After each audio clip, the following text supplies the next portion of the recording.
Air force তাদের ব্যারাকে থাকবে, তারা দেশপ্রেমিক, তারা বর্তমানে ক্যাশপ্রেমিক হয়ে পরিণত হয়েছে। আমরা চাই বিমান বাহিনী যেন তাদের ব্যারাকে থাকে, একটা নির্দিষ্ট বাহিনী যেন তাদের ব্যারাকে থাকে।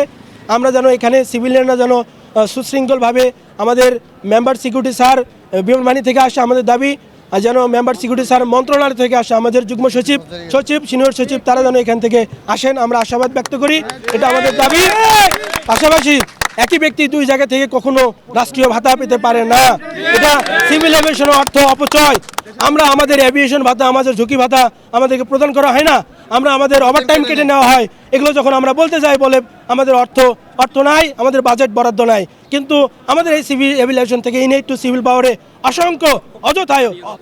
অসংখ্য অতিরিক্ত লোক এখানে মোতায়েন করা হয়েছে অযথায়, কিন্তু তাদের এই টাকাগুলো আমাদের এই সিভিল এভিয়েশনের কোষাগার থেকে দেওয়ার একটা প্ল্যান চলছে। আমরা এটা তীব্র প্রতিবাদ জানাই।